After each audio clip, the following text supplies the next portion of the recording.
Have the honor and privilege to be sitting in front of the Oscar-nominated actor extraordinaire. I've watched this movie. I'm a fan, so I'm a little fanned out a little right now. But the great Edward Norton's in the studio. How are you, sir? Better now that I'm here. I'm glad that you made it. Edward is promoting this brand new project that hits theaters on November 1st called Motherless Brooklyn.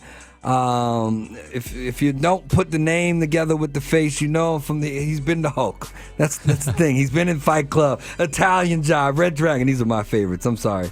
But he has this brand new project, Motherless Brooklyn, which is set in the 50s, correct? Correct, yeah. 50s New York. 50s New York. But it's based on a novel that wasn't necessarily set in that time period. No, there's a novel of the same name that the heart of it is that it's a detective story, but the detective is the most unusual detective you've ever run into. He has Tourette's syndrome and obsessive compulsive disorder, and so he, like where most detectives are smooth, he gets in his own way in some painful and comical ways. The scene with lighting the cigarette is the Yes. perfect example of that. Yes, that is. Let's just say that in all the ways that Nicholson or Bogart would handle a blonde at the bar. Right. My detective trips himself up in pretty mortifying ways. Indeed. Was it hard for you, before we get into like some of the nuts, bolts, and soup of it, to first of all getting into a character that has Tourette's? Honestly, I always like a challenge. I like a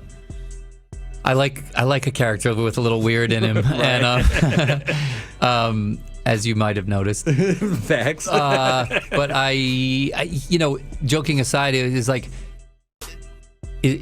he's funny, but also a little sympathetic. He's got real pain.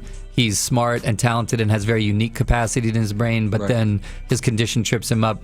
He's kind of this hot mess of paradoxes, and I love stuff like that. I love the idea of a character who's it's going to be challenging to nail down all the complexities. Tourette's syndrome is it's got a kind of a beautiful anarchy to it. It doesn't express itself in anybody the same ways. Right. So some people it's entirely physical. Some people have the kind of the vocal thing that we all associate with it, and I was able to meet people and look at films and kind of incorporate my own mishmash. Actually, do you remember the basketball player Chris Jackson? Absolutely. So Chris has Tourette syndrome, right? Yeah, and I was really. He had a thing where he said that he had the compulsion to touch people on the shoulder, but he talked about how he worked it into his defense, so that when he was guarding someone, and you can see it in films, he's tapping the guy he's guarding, and I liked that one so much I worked it into the film. My character Lionel, when he's feeling a kind of affinity for people, he kind of can't stop doing the Chris Jackson on him. Yeah. Then says it out loud. But your character, not to spoil the whole movie, which I encourage everybody to go see November 1st, it kind of starts out, it's comical, and then it's sad, and then he's kind of the hero. Yeah, look, I think that if we think about films that, like Forrest Gump or Dustin Hoffman's character in Rain Man, there's something about rooting for the underdog that we like. I think that sometimes an underdog reminds us that we ought to be more empathetic, and we ought to not treat people like they're invisible or only look at them through lenses. And I think that if there's a underlying look, mainly I think the film is, I hope, a fun drift in the 50s. It's a good mystery. Right. It's got a phenomenal cast of actors, and I think in the vein of like L.A. Confidential or Chinatown or those classic American, period noirs that we like. This is certainly that. But I think where those films are kind of maybe a little bit cynical, I think that I felt we're living in a moment where we've got a real argument between the powerful and the people. I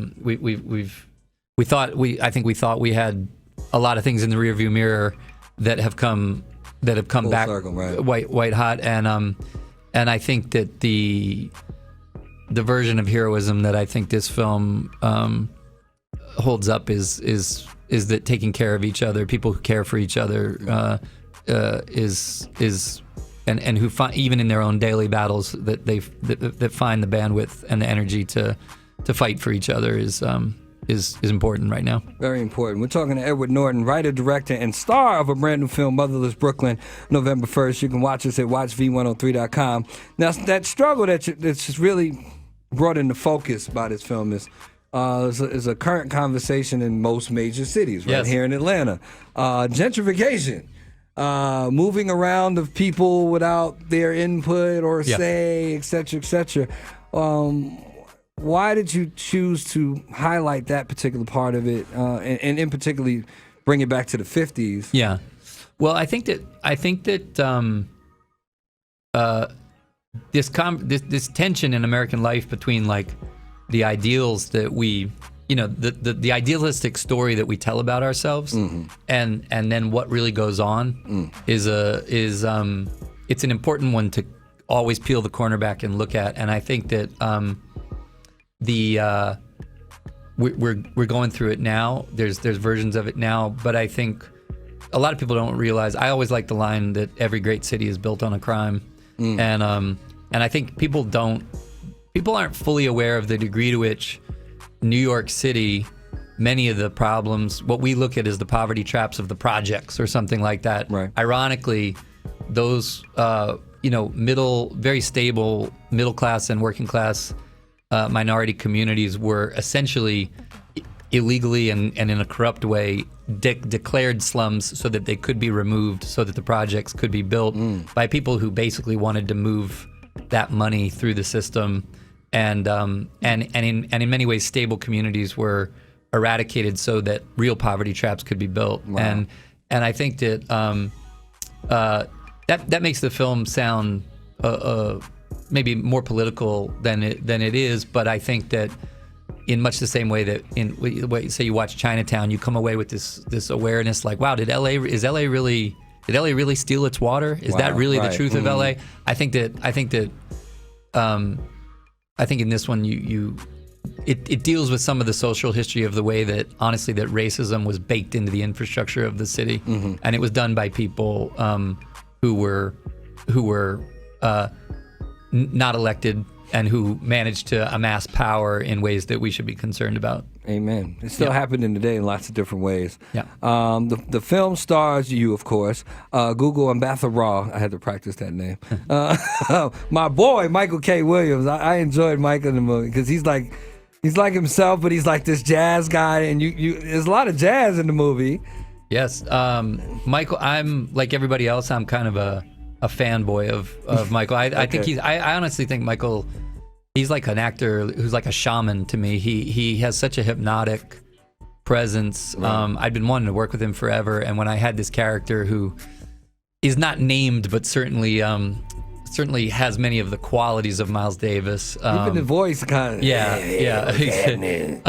Michael was the only person I could imagine, and in a funny way, I felt that there was a kind of a synergy between jazz, especially bop, and Lionel's condition of Tourette syndrome. This kind of a beautiful improvisational quality, and I think there's a very significant scene in this film where Michael's character and my character, they kind of they relate, they commiserate around having a brain that obsesses on sounds and on rhythm and things like that, and he's wonderful. He's just a really, really great actor. We love Mike. Mike's a good guy. Yeah. But then when you add in these other epic names, Alec Baldwin, Bruce Willis, William Dafoe, now there are people who say that word, the Oscar word. Oh, that word. I was like, what word? What word? That word. Oh, it's gonna get this kind of consideration.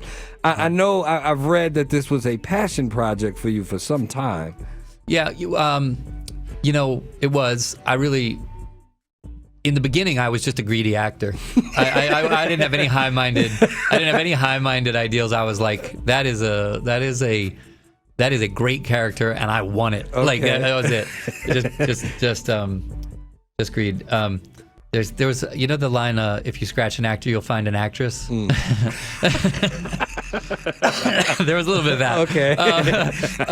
But make of that what you will. Okay. But also, you know, part of my interest in digging into these deeper kind of, my grandfather was really one of the great, like, progressive urban thinkers and urban developers. He worked all of his life on figuring out how to address issues of affordable housing and gentrification that priced people out of neighborhoods. And I was very inspired by him. A lot of the things that, frankly, that come out of Willem Dafoe's character's mouth in this were things my grandfather said. And, and it was something I wanted to deal with. I felt like sometimes the best way to look at what's going on right now is to look back at the way those things have always been embedded in our society. And I think it just, you know, funny way, I wanted to do it earlier, but, you know, after 2016, I finished writing the script in 2012. Okay. And then Barack Obama got nominated, you know, inaugurated into a second term, and I was like, wow, maybe all these things I'm writing about are in the rearview mirror. We're headed for psych. Psych.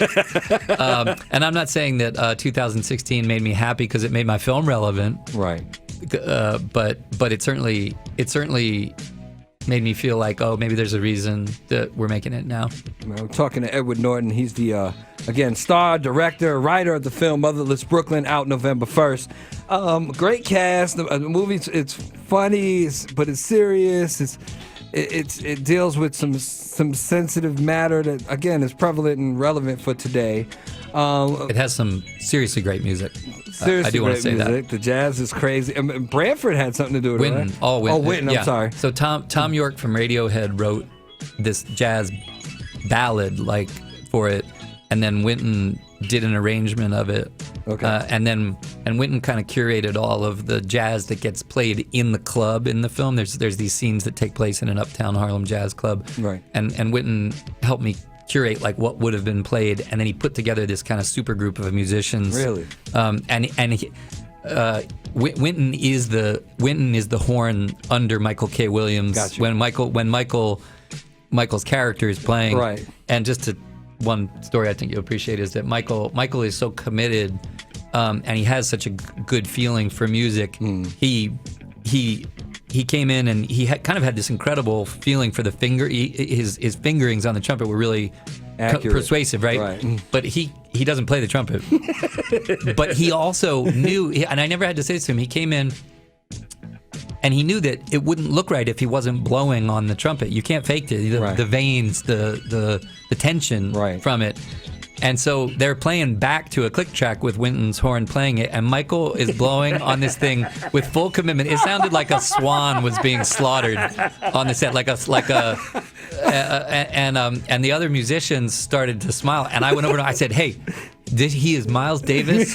He is a god to you. You don't laugh." I said, "No matter what comes out of that horn, you are looking at him like, oh my God, he's on fire. He's on fire." That's hilarious. But it was funny. And then Wynton ended up.